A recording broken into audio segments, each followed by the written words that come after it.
নমস্কার বন্ধুরা, আমি বৃষ্টি। গল্প বৃষ্টি আড্ডার একটি নতুন অডিও স্টোরিতে সকলকে স্বাগত জানাচ্ছি। আশা করছি তোমরা সকলে ভীষণ ভালো আছো, আর তোমাদের ভালোবাসা এবং আশীর্বাদে আমিও বেশ ভালো রয়েছি। তো আজ বুধবার, আজকে একটি গল্প আমি তোমাদের সাথে শেয়ার করছি। সেই গল্পটি হলো সোনার গোপাল। কি দুটো পর্ব অলরেডি শোনা হয়ে গেছে? তো তাহলে তো খুব ভালো, তৃতীয় পর্বটাও শুনে নেবে। আর যারা এখনো পর্যন্ত বাকি দুটো পর্ব শোনোনি, সেই পর্ব দুটোকে চটপট শুনে নাও, চ্যানেলটাকে সাবস্ক্রাইব করে নাও, দিয়ে পর্বগুলো শুনে নাও, তবেই তো তৃতীয় পর্বটা বুঝতে পারবে। তাহলে চলো আর বেশি সময় নষ্ট করব না, সোনার গোপাল পর্ব 3 আজ তোমাদের সাথে আমি শেয়ার করে নেব। সকাল 7টার সময় পিঙ্কি চা নিয়ে ঘরে ঢুকলে জিজ্ঞেস করলাম, পুজোটা আর হবে না বন্ধ হয়ে যাবে? কাপটা সামনের টেবিলে রেখেও বলল, না না, এটা বারোয়ারি পুজো, বন্ধ হবে না, কিন্তু ওদিকে যে আরেকটা কেলেঙ্কারি হয়ে গেছে। আমি ওর চোখের দিকে সরাসরি তাকিয়ে বললাম, আবার কি হলো? এদিক ওদিক দেখে নিয়ে পিঙ্কি চাপা স্বরে বলল, গোপালটা নাকি চুরি হয়ে গেছে। আমি শুনে কিছুক্ষণ হাঁ হয়ে রইলাম। পিঙ্কিও আমাকে এপ্রিল ফুল করছে না তো? কিন্তু আজ তো 2রা এপ্রিল। বিস্ময় আমার মুখ থেকে বেরিয়ে এলো, সে কি ওই সোনার গোপালটা? পিঙ্কি প্রায় ফিসফিসিয়ে আমায় সাবধান করে আসতে বলো, কেউ শুনে ফেললে মুশকিল হবে। অবাক হয়ে বললাম, কেউ জানে না? তাহলে তুমি জানলে কি করে? বাবার থেকে। ও, বাবার থেকে? সেই ভোরবেলা থেকে বাবা ও ঘরে মনমরা হয়ে বসে আছে, না পারছে কিছু করতে, না পারছে কাউকে কিছু বলতে, চাটাও খেতে চাইছে না জানো। তাই নাকি? কই চলো তো দেখি। বলে চা না খেয়ে আমি উঠে পড়লাম। আমার শ্বশুরমশাই মানুষ হিসেবে একদম অন্যরকম। নামটি যেমন আনকমন, তেমনি এরকম মানুষ এখনকার দিনে লাখে হয়তো একটাই পাওয়া যায়। ওনার নাম নীলকণ্ঠ, শিবের আরেক নাম। শিব ঠাকুর যেমন সকলের ভালোর জন্য নিজের কণ্ঠে বীজ ধারণ করে নীলকণ্ঠ হয়েছিলেন, উনিও তেমনি অন্যের ভালোর জন্য নিজে কষ্ট স্বীকার করতে পিছপা হন না। নিপাট ভালো মানুষ বলতে যা বোঝায়, উনি একেবারে তাই। সেই সঙ্গে পরোপকারীও। বিভিন্ন দিক থেকে আমি তার প্রমাণ পেয়েছি। এই তো গতকালের ঘটনা, একটা ছেলে পৌরসভায় কাজ করে, রাস্তাঘাট ঝাঁট দেয়। ছেলেটি এসে পুজোর বকশিস চাইলে আমার শ্বশুর বিনা বাক্য ব্যয়ে 100 টাকা বের করে দিয়ে দিলেন। গত দুর্গা পুজোতেও এরকম একটা ঘটনা দেখেছিলাম। সবাই জানে এনার কাছে চাইলে ঠিক পাওয়া যাবে। শ্বশুরমশাই বয়স খুব একটা বেশি নয়, শুধু হাই সুগারের কারণে স্বাস্থ্যটা একটু ভেঙে গেছে। ওনাকে দেখতে অনেকটা আমাদের বাংলা সিনেমার নায়ক তাপস পালের মতো।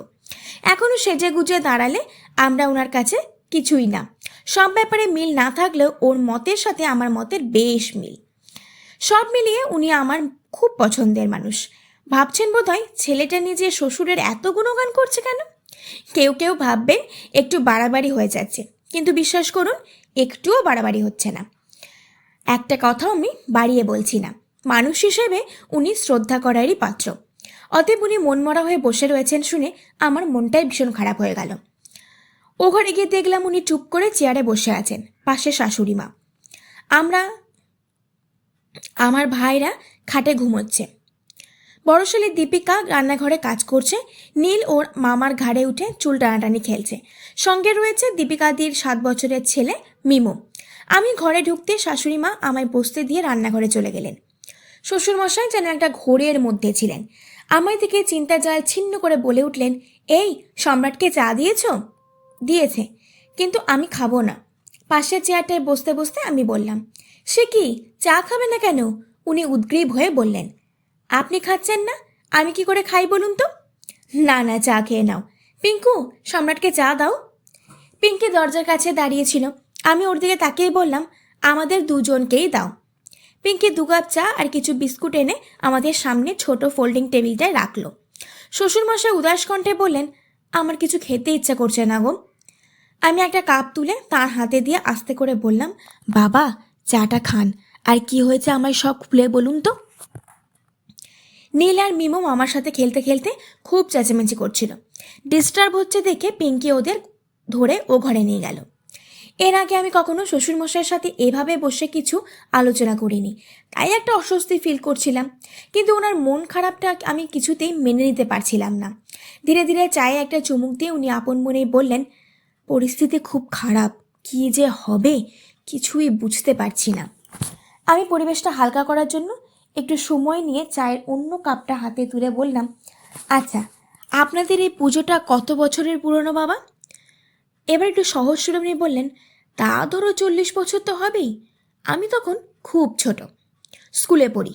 আমাদের বাবা ঠাকুরদারা মিলে এই পুজোটা শুরু করেছিলেন। তখন পুজো অন্যরকম ছিল। এখন তো এই পুজোয় চাঁদা তোলা হয়, তখন পুরো খরচটাই ছিল আমাদের পরিবারের। অর্থাৎ পুজোটা তখন বারোয়ারি ছিল না, ছিল পারিবারিক। কিন্তু সারা পাড়ার লোক অংশ নিত। রক্ষাকালী পুজোয় জোড়া পাঁঠা বলি হতো। আমরা ভাই বোনেরা সব নতুন জামা প্যান্ট পরে দারুণ আনন্দ করতাম, একদম দুর্গা পুজোর মতো। টের পাচ্ছিলাম কথাগুলো বলতে বলতে উনি নস্টালজিক হয়ে পড়ছিলেন। আবার ছোটবেলার সেই দিনগুলোতে ফিরে যাচ্ছিলেন। আমি শ্রুত করে চায়ের একটা চুমুক দিয়ে জিজ্ঞাসা করলাম, আচ্ছা, সেই সময় কি এরকম যাত্রা হতো? এতক্ষণ পর ওনার মুখে একটা হাসি ফুটে উঠল। মুচকি হেসে বললেন, তখন তখন 3 দিন ধরে যাত্রা হতো, আর নাম সংকীর্তন হতো 48 প্রহর। সেটা এখন 24 প্রহরে এসে দাঁড়িয়েছে। আমিও হেসে বললাম, এখন যাত্রা তো মাত্র 1 দিন হয়। উনি কাপটা টেবিলে রেখে হাত নেড়ে বললেন, আরে সেই যুগ আর আছে নাকি? তখন আমাদের কত জাঁকজমক ছিল। এখন তো চাঁদা তুলেও পুজোর খরচে পয়সা তোলা যায় না। যেন খুব বুঝতে পেরেছি এমনভাবে মাথা নেড়ে বললাম, শুনেছি এইসব ক্লাবের জমি টমিও নাকি আপনাদের ছিল? হ্যাঁ, এই ঠাকুরতলা, মন্দির, ক্লাব সংলগ্ন যত জমি সব আমাদের ছিল। আমাদের বাবা ক্লাবকে সব দানপত্র করে দিয়েছেন। এখন দুর্গাপুজোর সময় একেবারে 2টো পুজোরই চাঁদা তোলা হয়।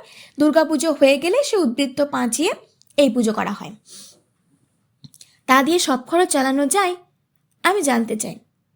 সব কি আর চালানো যায়? ওই আমরা মেকআপ শেকআপ দিয়ে সবটা সেরে ফেলি। যেমন আমি কালী ঠাকুরের দামটা দিই, নদা দেয় শীতলা ঠাকুরের দাম, আমাদের সব ভাইরাই কিছু না কিছু দিয়েই দেয়। বলতে গেলে পুজোর দায়িত্ব সব আপনাদের ওপর। আমি চা শেষ করে কাপটা টেবিলে রাখলাম। তা যা বলেছ, পুজোর প্রেসিডেন্ট নদা আর আমি সেক্রেটারি, আর এই দায়িত্ব নিয়েই যত জ্বালাম। ওনার গলাটা এবার ভারী শোনায়।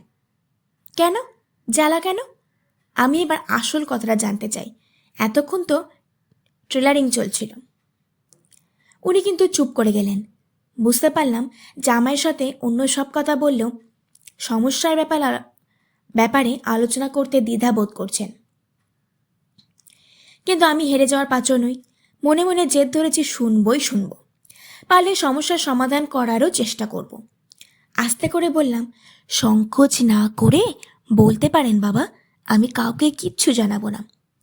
তবুও উনি পুরোপুরি নিঃসংশয় হতে পারেন না, ভুরু কুচকে ভাবতে থাকেন। এবার আমি আমার ফাইনাল স্ট্রোক খেললাম। বললাম, সমস্যা চেপে রাখলে কখনো সমাধান হয় না বাবা, বলে দেখুন, মনটা হালকা লাগবে। উনি ডান হাত দিয়ে থুতনি ঘষতে ঘষতে গভীর চিন্তা সহকারে বললেন, কি আর বলবো তোমায়, তুমি বাড়ির জামাই। অবশ্য এখন তুমিও আমাদের পুজোরই একজন সদস্য হয়ে গেছো, তাই বললেও অসুবিধা নেই। তবে কথাটা 5 কান করো না, হ্যাঁ? এরকম ঘটনা যে ঘটতে পারে তা আমি কল্পনাও করতে পারিনি। একটু চুপ করে থেকে গলার স্বর আরেকটু নামিয়ে উনি বললেন, আমাদের ইষ্ট দেবতা গোপালের বিগ্রহটা চুরি হয়ে গেছে বলে উনি চোখ বুঝলেন এবং ওইভাবেই বললেন, ভাবতে পারো এত জাগ্রত আমাদের আরাধ্য গোপাল আর নেই। ওনার গলা থেকে হাহাকার বেরিয়ে আসে। অনেকক্ষণ ধরে একটা প্রশ্ন আমার মাথায় ঘুরছিল, এবার সেটা করেই ফেললাম। আচ্ছা, আপনি বলছেন কাউকে না বলতে, কিন্তু সবাই গিয়ে যখন দেখবে গোপালটা নেই, তখন তো সবাই প্রশ্ন করবেই। আরে এখানেই তো চোর বিরাট একটা চালাকি করেছে। আসল গোপালের জায়গায় হুবহু আর একটা পিতলের গোপাল রেখে গেছে, যাতে কেউ বুঝতে না পারে। এতক্ষণে ব্যাপারটা আমার বোধগম্য হলো। মাথা নেড়ে জিজ্ঞাসা করলাম, তাহলে আপনি কি করে বুঝলেন যে গোপালটা চুরি হয়েছে? আমি তো বুঝতে পারিনি। ভোরবেলা শিখার ওই দুর্ঘটনার পর পুরুতমশাই এসেছিলেন গোপালকে চান করে পুজো দিতে।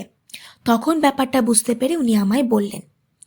উনি কি শিওর যে গোপালটা চুরি হয়েছে? প্রথমে আমার মনেও এই প্রশ্নই জেগেছিল, পরে ভাবলাম চুরি না হলে কেন শুধু শুধু উনি বলবেন। তাহলে চুরির ব্যাপারে আর কেউ জানে না, শুধু আপনি আর পুরোহিত মশাই। হ্যাঁ, আর আমার থেকে জেনেছে পিঙ্কু আর ওর মা। এখন জানলে তুমি। পুলিশে খবর দিয়েছেন? আতকে উঠলেন শ্বশুরমশাই। পাগল! পুলিশকে জানালে সব পাবলিক জেনে যাবে, আর পাবলিক জানলেই হবে বিরাট গণ্ডগোল। এমনকি পুজো বন্ধ হয়ে যেতেও পারে।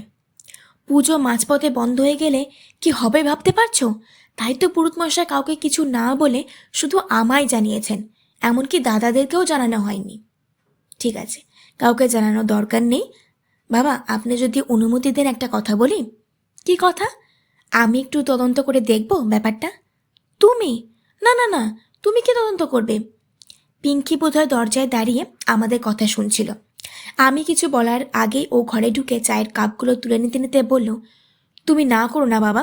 দেখোনি সারাদিন ধরে তোমার জামাই গোয়েন্দা বইগুলি কিভাবে গেলে, আর টিভির ডিটেকটিভ প্রোগ্রামের প্রশ্নগুলোর কি অনায়াসে উত্তর দেয়। একবার তো গোয়েন্দাগিরি করে আমাদের পাশের বাড়ির গয়নাচোরকেও ধরে দিয়েছিল। পারলে ওই পারবে। আমার ওপর পিঙ্কির কনফিডেন্স একেবারে অমূলক নয়। ফেলুদা, ব্যোমকেশ, কাকাবাবু, কিরিটি সব বই আমার গুলে খাওয়া। একটু সময় পেলেই গোয়েন্দা কাহিনী খুলে গোগ্রাসে গিলতে থাকি। পিঙ্কি মাঝে মধ্যেই অভিমান করে বলে, তুমি আমাদের থেকে বেশি বইকেই ভালোবাসো। আমিও ভাবি ও হয়তো একেবারে ভুল কিছু বলে না। আমার মোবাইলের মেমোরিতে প্রচুর বিখ্যাত লেখকদের ডিটেকটিভ গল্প আর উপন্যাস বাংলায় ডাউনলোড করে সেভ করা আছে। সময় পেলেই খুলে একটু পড়ি। একটু আগেও তাই করছিলাম। আর পাশের বাড়ির ঘটনাটাও সত্যি। ওদের বাড়ির মেয়ের বিয়ের সময় গয়না চুরি যায়। আমি একদিনের মধ্যে চোর ধরে গয়না উদ্ধার করে দিয়েছিলাম। সেই কাহিনী আমার আজব চোর গল্পে লিপিবদ্ধ করেছি। ওটা অন্য কোনো একদিন বলে যাবক্ষণ। পিঙ্কির কথা শুনে শ্বশুরমশাই সোজা হয়ে বসে বললেন, পারবে পারবে আমাদের গোপালকে উদ্ধার করতে? আমি ওনাকে একেবারে নিরাশ না করে বললাম, পারবো কি না জানি না, তবে চেষ্টা করে দেখতে পারি। শুনে উৎফুল্ল হয়ে উনি কাঁপা গলায় বললেন, যদি পারো তাহলে তুমি যা চাইবে তাই দেব বাবা। ঠিক আছে, আপনি উত্তেজিত হবেন না, আমি দেখছি কি করা যায়। এবার আপনি একটু রেস্ট নিন, দুশ্চিন্তা একদম করবেন না বলে আমি চেয়ার ছেড়ে উঠলাম। উনি আমাদের দিকে এক দৃষ্টে তাকিয়ে রইলেন। সেই দৃষ্টিতে রয়েছে আবেগ মাখানো করুণ এক আবেদন। আজকের এই পর্বটা এখানেই সমাপ্ত হয়ে গেল। যদি এই পর্বটাও তোমাদের খুব ভালো লেগে থাকে তাহলে প্লিজ লাইক, কমেন্ট, শেয়ার এবং সাবস্ক্রাইব করে নোটিফিকেশন বেল অন করে দিও। আর আমার মঙ্গল, বৃহস্পতি আর শনি আসবে কিন্তু গোপাল ভাঁড় সিরিজের একটা মজার গল্প। যারা জানো না তাদের জন্য আমি এটাই জানিয়ে দিলাম। আর এখন থেকে প্রত্যেকটা গল্প, ভ্লগ, মিনি ভ্লগ ঠিকঠাক টাইমে আসবে আশা করছি। আর তোমাদের কোনো রকম অসুবিধা হবে না, তোমরা মন দিয়ে সেগুলোকে দেখবে, শুনবে এবং সকলের সাথে শেয়ার করে নেবে। তো এইভাবে ভালোবাসা দিতে থাকো। আজকের মতো বিদায় নিচ্ছি।